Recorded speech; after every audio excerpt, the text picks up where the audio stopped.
It begins softly, a whisper in the dark after the world has fallen asleep. Her head is on your chest.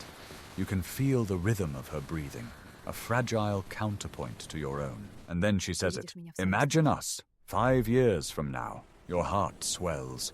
It's a moment of pure connection, a shared dream taking its first breath. You feel seen, chosen, the architect of a future she wants to live in. But you are mistaken. This is not a dream being shared. It is a foundation being inspected. It happens again a week later. You're walking through a park, under the skeletal branches of winter trees. That little house is cute, she says, pointing to a quaint cottage. Imagine the garden we could have. In your mind, you see flowers, sunlight, lazy afternoons. You see a life. But the question isn't about the garden. The question is, can you afford the soil? The pattern emerges. A subtle, relentless rhythm of inquiry disguised as intimacy. She talks about travel. Not the joy of discovery, but the 5-star hotels she saw on a blog. She talks about children. Not their laughter, but the prestigious schools they would attend. She talks about your career. Not your passion, but your trajectory. Your potential. You begin to feel it. A cold knot in your stomach. The warmth of us is replaced by the chill of you. Every shared dream feels like a new line item on an invoice you never agreed to see. You are no longer a partner, you are a prospect, an investment being vetted for future returns. This is not a failure of love. It is the success of a strategy. A brutal, silent interrogation of your wallet. Let's be clear, the desire for security is human. It is primal. But there is a vast, dark chasm between seeking a partner and screening a provider. One is a dance of vulnerability. The other is a risk assessment. Innocent future talk is the most sophisticated tool in this assessment. It's soft power, plausible deniability woven into the fabric of romance. If you call her out, you're the monster. You're the one who is unromantic, cynical. I was just dreaming, she'll say, her eyes wide with manufactured innocence. She turns your legitimate suspicion into a character flaw.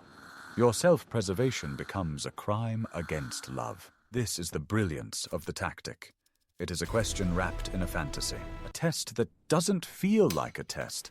A judgment that masquerades as a hope. Consider the case of James and Alara. He was an artist, a man who painted with soul instead of saving in stocks. Alara loved his passion. She found his bohemian life charming. Their conversations were filled with her what-ifs. What if, she'd muse, your art became famous? We could buy that villa in Tuscany. It sounded like a vote of confidence, a belief in his talent, but it wasn't. It was a veiled command. Monetize your soul for me. She'd mention her friend's new engagement ring.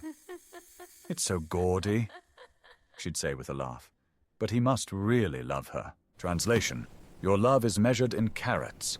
What is your current valuation? James started to change. He began painting what he thought would sell, not what he felt. His soul became a commodity. His art, a line on a spreadsheet she kept in her mind. He was passing her tests, and he was losing himself with every correct answer. The moment of brutal clarity always arrives. It's never a shout. It's a quiet, devastating click. It's the moment you realize the future she describes does not require you.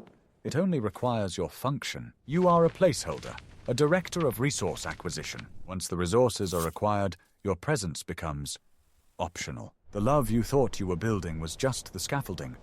Once the building is complete, it's torn down. So how do you protect yourself from this psychological warfare? You don't play the game. You expose it. When she says, imagine us in a big house, you reply with a question of your own. I can.